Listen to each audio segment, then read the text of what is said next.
Cristo organizó su iglesia para que fuese difícil olvidarse de un alma, porque cada una es preciada para Él. Cristo es el buen pastor, y para Él cada miembro del rebaño es valioso. Él nos mostró el modo de pastorear y nos enseñó con palabras y hechos las cualidades de un buen pastor, entre ellas conocer a las ovejas por su nombre, amarlas, encontrar a las que se han perdido, alimentarlas y finalmente guiarlas de regreso a casa.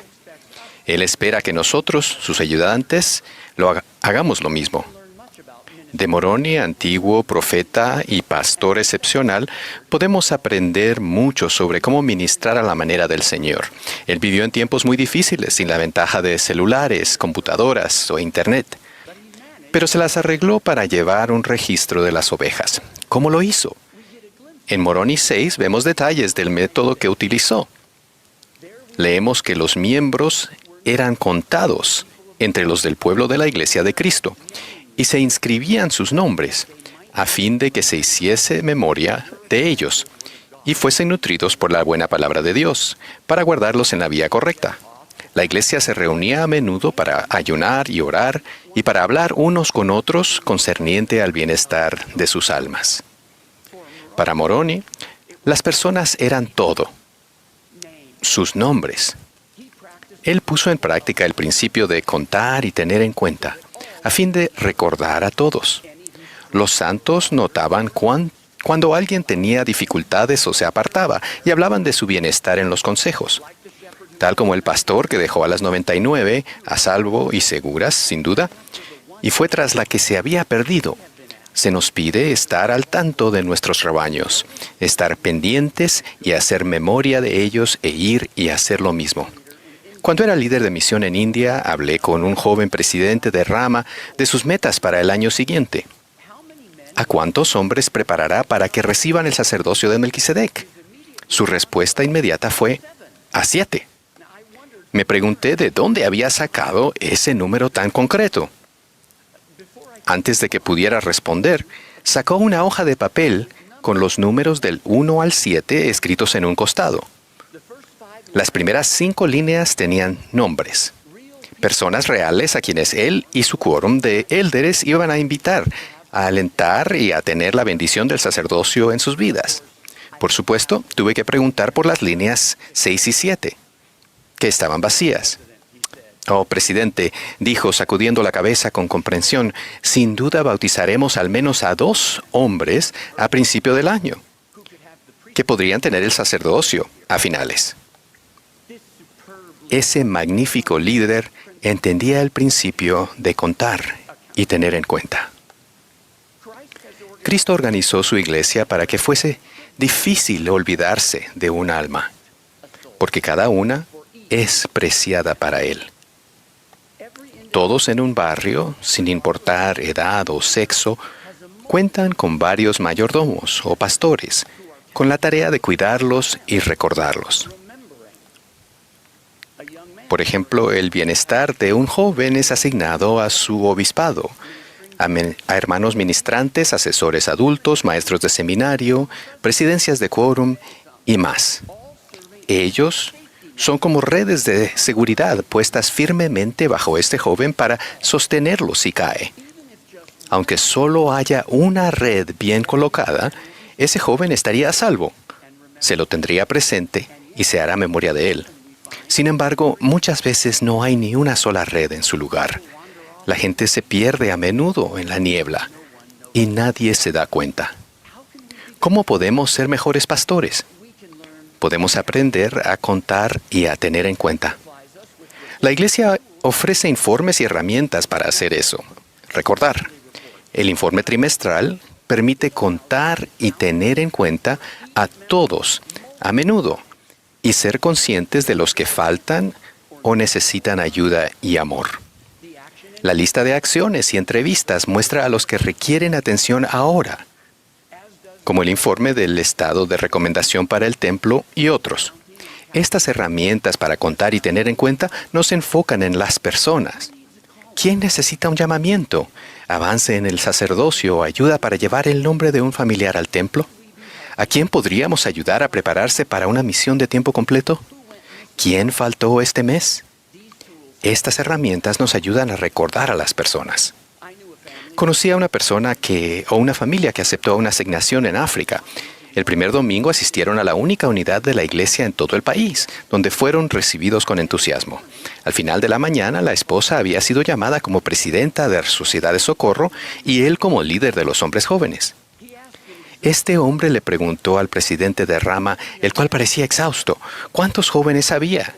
Y ese líder fiel de primera generación señaló al fondo del salón sacramental y dijo, esos dos. El hombre se mostró escéptico, así que se llevó a casa un listado de miembros de la rama y notó que en realidad había 20 hombres jóvenes en la lista. Regresó al presidente de rama y le pidió que 2 jóvenes adultos bilingües y dinámicos sirvieran como sus consejeros, y luego se sentó con ellos y con los 2 muchachos para repasar los nombres. Esos jóvenes diligentes se pusieron a trabajar. En los próximos meses, encontraron a todos los jóvenes de la lista. Nombre por nombre, esas ovejas perdidas fueron recibidas de nuevo por sus compañeros y nutridas espiritual y físicamente. Un año después, asistían 21 jóvenes los domingos. Afortunadamente, los hombres jóvenes contaron y los tuvieron en cuenta. Cuando era joven estudiante de posgrado, un querido amigo mío se mudó con su familia a una gran ciudad estadounidense para continuar sus estudios. Fue llamado a presidir el quórum de élderes. Algo nervioso por su primera entrevista con el presidente de Estaca, decidió ir preparado. Le dijo al presidente de Estaca que tenía 3 metas para el año siguiente. 1. Un 90% de administración. 2. Una lección sustancial del Evangelio cada semana. Y 3. Una actividad de quórum bien planificada cada mes. Con una sonrisa, ese sabio presidente de Estaca le preguntó a mi amigo, ¿podría nombrar a un miembro del quórum menos activo a quien usted podría ayudar a ir al templo con su familia este año? Eso tomó a mi amigo por sorpresa. Pensó detenidamente y se le ocurrió un nombre. Anótelo, le indicó el presidente de Estaca. Entonces ese experimentado líder hizo la misma pregunta 3 veces más, y la entrevista llegó a su fin. Aquel joven salió de esa entrevista habiendo aprendido una de las mayores lecciones sobre liderazgo y ministración. Fue a la entrevista con programas, lecciones y actividades, pero salió con nombres.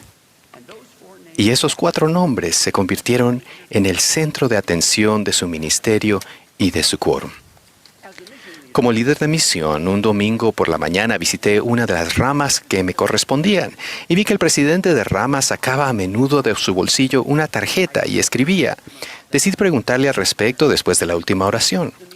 Cuando la reunión terminó y antes de que yo pudiera hacer la pregunta, el líder misional corrió hacia el estrado donde le entregaron el papel. Rápidamente seguía a ese entusiasta líder a su reunión semanal de coordinación misional de rama. Antes de comenzar, sacó el papel. Estaba lleno de nombres de miembros que habían faltado a la reunión sacramental. En cuestión de minutos, cada miembro del consejo escogió 1 o 2 nombres con el fin de visitarlos ese mismo día, para asegurarse de que estuvieran bien y para hacerles saber de que se les había echado de menos. Eso es contar y tener en cuenta. Recuerdo un distrito, a varias horas por avión del templo más cercano, donde tener una recomendación vigente era una alta prioridad, a pesar de que quizás nunca se usaría. El primer domingo de cada mes, los líderes utilizaban sus herramientas de conteo para tener en cuenta a los miembros investidos. Si veían una recomendación a punto de expirar, el secretario ejecutivo programaba una entrevista de renovación. Deliberaban en consejo sobre las personas con recomendaciones vencidas y las buscaban para ayudarlas a volver a la senda de los convenios. Les pregunté cuántos de sus miembros investidos tenían una recomendación vigente. La respuesta fue un asombroso 98.6%. Al preguntar acerca de las 6 personas con recomendaciones vencidas, los líderes pudieron identificarlas por nombre y describirme los esfuerzos que hacían para que volvieran. Hace unos años, mi familia regresó a Estados Unidos. Estábamos emocionados de asistir a la iglesia aquí, después de 26 años increíbles en unidades más pequeñas y aisladas. Me llamaron a servir como misionero del barrio. Teníamos un buen líder misional y estábamos enseñando a personas maravillosas. Pedí asistir a una reunión de consejo de barrio para observar y pedir ayuda a los amigos que estábamos enseñando. Pero me sorprendió que solo se habló de una futura actividad. Después de la reunión le comenté al líder misional que no había podido dar un informe sobre nuestras personas. ¿Cuál fue su respuesta? Oh, yo nunca logro dar un informe. Comparé eso con una reunión de consejo de rama en Lahore, Pakistán, a la que había asistido apenas unas semanas antes. Ese pequeño grupo se sentó alrededor de una mesita y solo hablaron de personas, de nombres. Cada líder dio un informe de su mayordomía y de las personas y familias que le preocupaban. Todos tuvieron la oportunidad de aportar ideas sobre las mejores maneras en que podían bendecir a las personas de las que hablaban.